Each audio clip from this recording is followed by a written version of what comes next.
Thanks for being with us here on Morning Live. Now, the public is being invited to submit written comments to Parliament on the Criminal Law, Sexual Offences and Related Matters Amendment Act. Amendment Bill of 2020 is what is in question here, and the bill was recently passed by the National Assembly, and it seeks to further regulate the inclusion of particulars of persons in the National Register for Sex Offenders.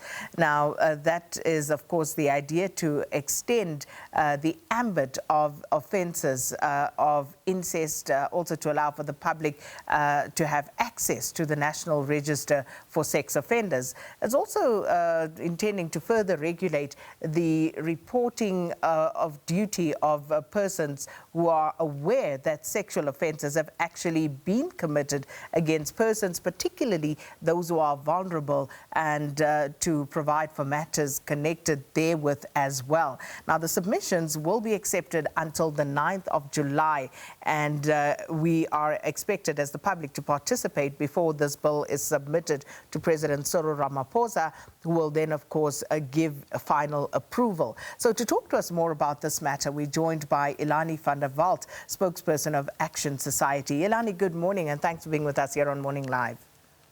Good morning, Sakina. Thanks for having us. So this, of course, a very important bill, but it's not the only one that is currently being reviewed. So let's just talk a little bit about exactly what is at stake here and what the public is meant to do in terms of participation.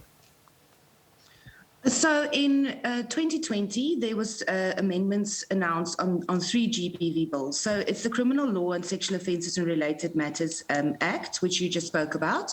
Then there's the Criminal and Related Matters Amendment Bill, and then the Domestic Violence Amendment Bill.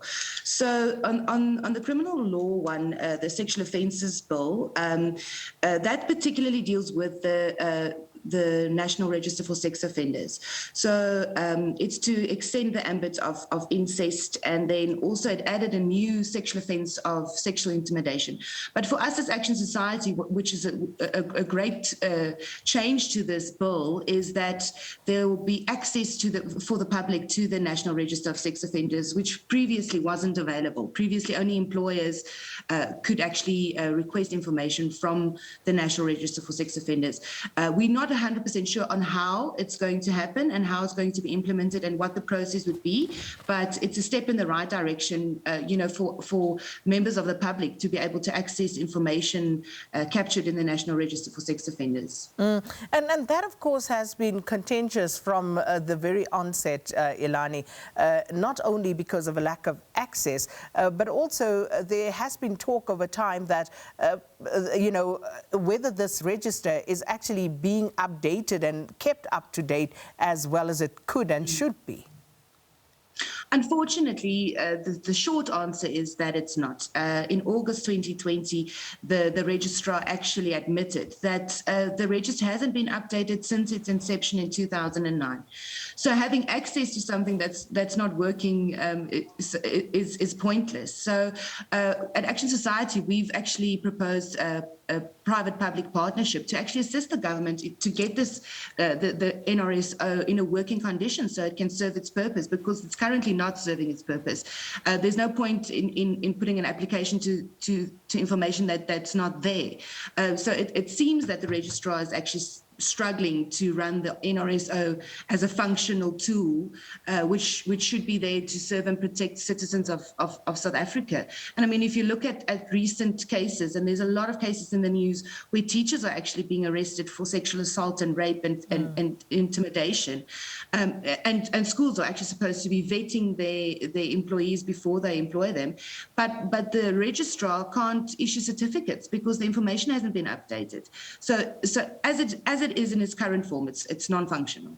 And, in a country where we speak about, and contentiously so, about rape culture, this, of course, becomes so important because not just for the employers, not just for the benefit of the school when they are vetting potential teachers, but as parents, as members of society, surely we have the right to know who these people are coming into our society, into our little community structures. So I'm curious to know, Elanie, how we got to that point where this was only meant, this register, to be accessed by potential employers and not by anyone else who may have an interest in it.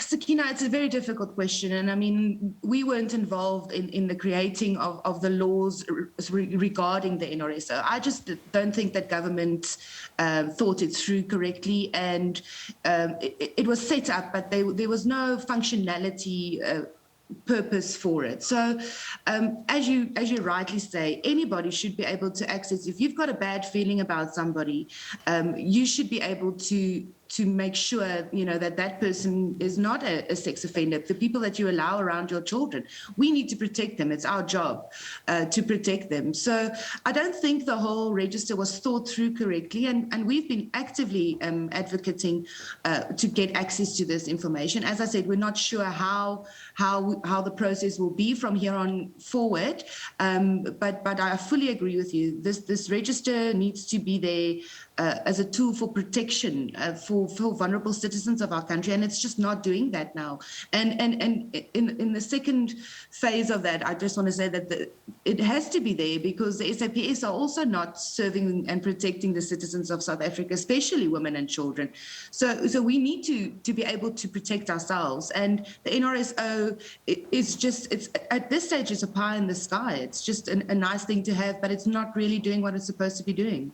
And then also, and yesterday, of course, the Matthews family, the father of the late Lee Matthews, Rob Matthews, they had a press briefing with some other civil society actors as well. And one of the points that stood out for me there, Elanie, was when Rob Matthews spoke about our system, our justice system, having to be victim-centered as opposed to, as many people perceive it at the moment, to be more in favor of the perpetrator.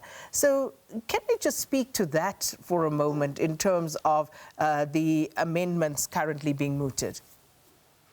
Well, absolutely. It feels, you know, and with previous discussions, for instance, just with the registrar of the NRSO that we've had, is we get the feeling that they are protecting the criminals more than they've got the victim's plight at heart. So there was a fear that, you know, people will be, what do they call it? People will be persecuted in public because their names are on this register. But we're saying the minute that you decide to rape a vulnerable person or to sexually abuse a child, you're losing your right to be treated as a law-abiding citizen of this country. You're giving away your own right, and your right must not and must never outweigh the right of victims, never ever. And we're hoping that these GBV bills will offer more protection and more justice for victims of GBV and femicide. It will all come down to the application of the law and the earnest, you know, if they've got the urgent resolve to actually change this matter. Having a law is one thing, but applying it and enacting it is a completely different thing, which we don't feel is getting enough attention on the ground level. And just finally, Elanie, just to, I guess, you know, bring it home once again to citizens, why is it important for the public to really get involved in this process?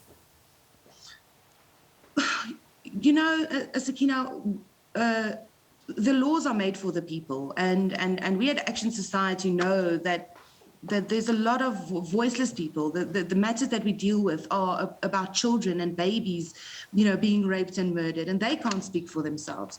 So we always urge the public to join our plights and to join our fights and let's stand together and bring a voice to the voiceless, ultimately, to help these people and to protect the vulnerable citizens of South Africa. And it's all of our responsibility.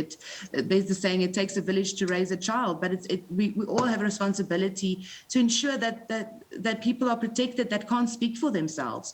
So that's why we always urge the public to stand behind us. We offer a lot of petitions and actions against government and injustice that's happening.